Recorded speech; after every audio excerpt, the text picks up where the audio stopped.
Hello everyone, welcome to geology concepts. मैं हूं अजीत कुमार सिंह और आप देख रहे हैं इस साल का सीजीएसई 2023 का पेपर जो सॉल्यूशन जो जीएस का पेपर वन है। राइट, जीएस पेपर वन यानी कि जीएसई है। और यहाँ पे हम देखने वाले हैं केमिस्ट्री सेक्शन में आप देख सकते हैं कि कुछ 18 सब क्वेश्चन आए हैं। और इन 18 क्वेश्चन में फिजिक्स, केमिस्ट्री, बायोलॉजी के लगभग सेम वेटेज है यहाँ पे। Right, 18 question we have here now. अब ये केमिस्ट्री सेक्शन है, इसमें देखते हैं कुछ क्वेश्चन। जो फर्स्ट क्वेश्चन है वो, विच one of the following is the correct order of increase of the atomic radius of the elements. Atomic radius of elements पे यहाँ पे बात करनी है। तो इसके पहले यहाँ पे चार एलिमेंट्स हैं, carbon, boron, silicon and aluminium. तो इनके लिए हम देख लेते हैं सबसे पहले कि इनकी लोकेशन कहाँ है पीरियोडिक टेबल में। और पीरियोडिक टेबल के अंदर इनकी अगर लोकेशन देखें तो ये चारों यहीं पे है, एक स्क्वायर बना रहे हैं। नाउ वी नो कि अगर हम लेफ्ट से राइट अगर एक पीरियड में जाते हैं तो एटॉमिक रेडियस जो है वो कम हो जाता है। ठीक है, क्योंकि रीजन बिहाइंड इज कि यहाँ पे जो इसके 5 नंबर ऑफ प्रोटॉन्स हैं, कार्बन में 6 नंबर ऑफ प्रोटॉन्स हैं। तो एक्स्ट्रा नंबर ऑफ प्रोटॉन्स की वजह से वो सेम न्यूक्लियर साइज है और सेम ऑर्बिट है एक्चुअली। और ज्यादा नंबर ऑफ प्रोटॉन्स की वजह से ज्यादा फोर्स ऑफ अट्रैक्शन होगा तो उसका रेडियस कम हो जाएगा, यानी लेफ्ट टू राइट जाएंगे तो रेडियस का साइज कम होगा, यानी कि कार्बन जो है वो बोरॉन से छोटा होगा। लेकिन ऊपर से नीचे आएंगे तो ऑब्वियसली पूरा ये ग्रुप में ऊपर से नीचे आते हैं तो रेडियस बढ़ता है, क्योंकि पूरा ऑर्बिट नंबर चेंज हो जाता है, एक ऑर्बिट एक्स्ट्रा बढ़ जाता है।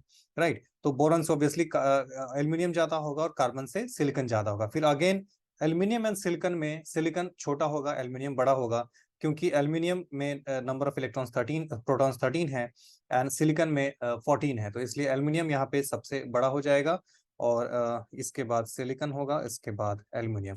तो इस तरीके से हम देख सकते हैं जो ऑप्शन में हमें दिख जाएगा, aluminium, silicon, boron and carbon, जो कि हमारे फर्स्ट ऑप्शन में ही दिख रहा है। Right, yes. तो ये इसका राइट आंसर हो जाएगा। राइट, इसलिए ये ज्यादा मुश्किल नहीं था। लेकिन इस साल एक्चुअली मैं थोड़ा सा ओवरव्यू भी बता दूं पेपर का, कि जैसे पिछले साल जो हमने पेपर देखा है या फिर जो जिस तरह का नेचर है क्वेश्चन पेपर का, पिछले साल का पेपर जो है या फिर उसके पहले का पेपर जो था वो mostly 10th class based questions होते थे। पर इस बार 10th क्लास से ऊपर हट के भी इन्होंने पूछा है, जो कि 11th 12th के पेपर से भी है, और कुछ तो ऐसे हैं कि जो एनसीईआरटी में उनके आंसर भी नहीं मिले हैं। तो इस बार का पेपर थोड़ा सा साइंस पोर्शन वो टफ कर दिया गया है, क्योंकि वैसे भी साइंस का वेटेज काफी ज्यादा है तो उसको टफ बनाना बिकम्स क्वाइट अंडरस्टैंडिंग। ठीक है ना। तो देखते हैं अगला क्वेश्चन। राइट, अगला क्वेश्चन है ऑक्सीडेशन स्टेट एंड कोवैलेंसी पे। वैसे ये सवाल बहुत ही छोटा है, अगर आपको ऑक्सीडेशन स्टेट निकालना आता है या कोवैलेंसी काउंट करना आता है तो it is really very easy question. अब ऑक्सीडेशन स्टेट में क्या है कि आपको पूरे इस आयन का, एक्चुअली पूरा आयन है, इसकी ऑक्सीडेशन स्टेट आपको फाइंड आउट करनी है। तो देखते हैं यहाँ पे, इसको फाइंड आउट करने के लिए बहुत सिंपल है, जिसका निकालना है एल्यूमिनियम का निकालना है यहाँ पे।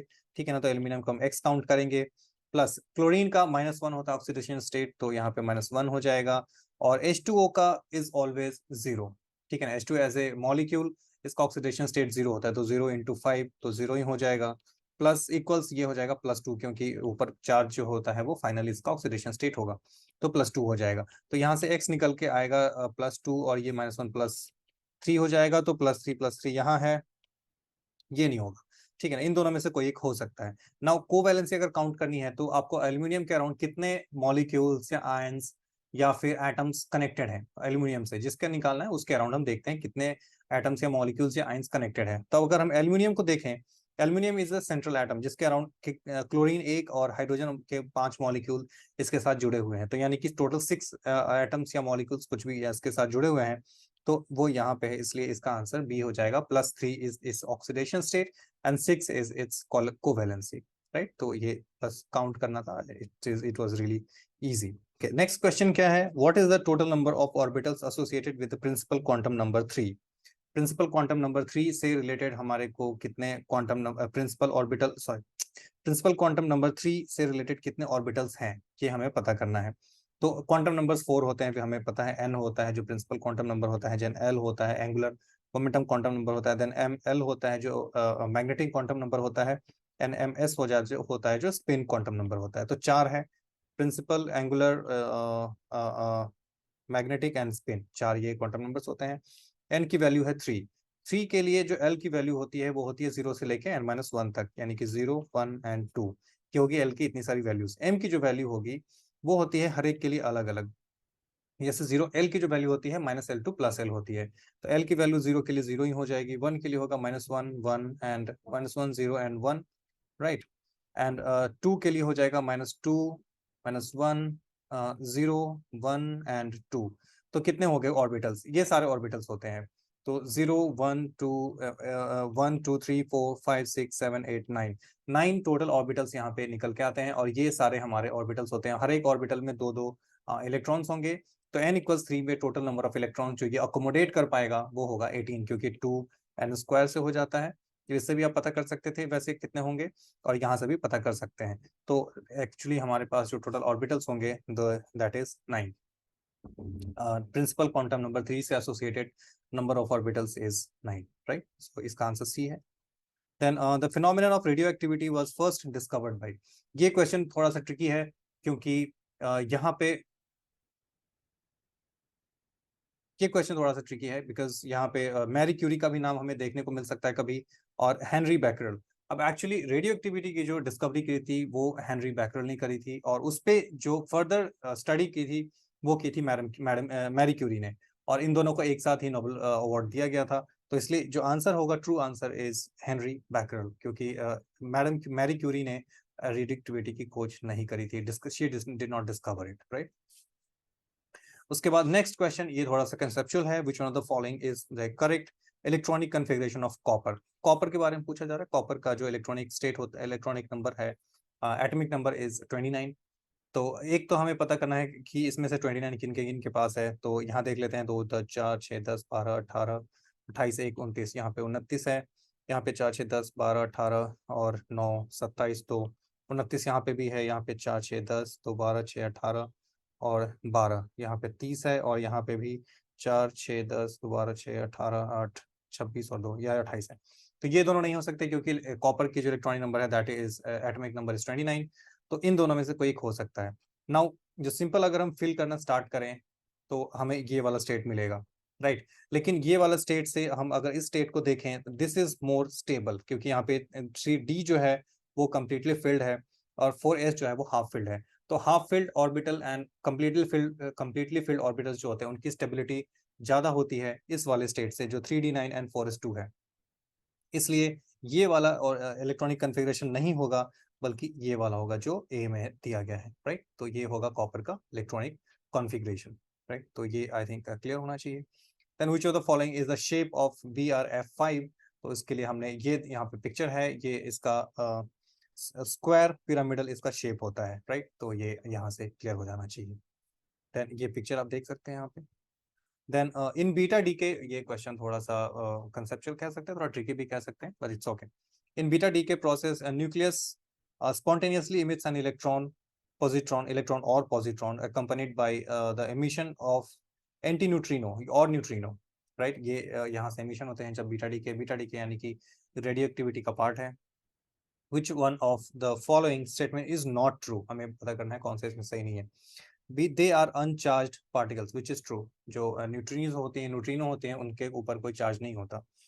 Their masses are very small, which is also true। They possess charge of, अब यहाँ से A और C को अगर देखें तो ये दोनों opposite है।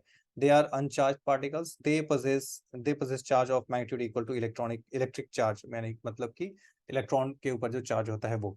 तो ये गलत हो जाएगा। अगर ये सही है तो ऑब्वियसली सी जो है वो गलत हो जाएगा, क्योंकि ये दोनों ऑपोजिट है। तो वैसे भी न्यूट्रिनो के ऊपर कोई चार्ज नहीं होता, और मास इनका बहुत ही नेग्लिजिबल होता है, राइट।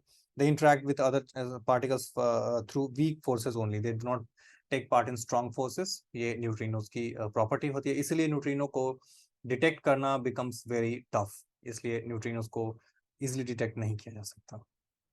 नेक्स्ट क्वेश्चन ये थोड़ा सा कैलकुलेटिव है, थोड़ा सा नॉट मच।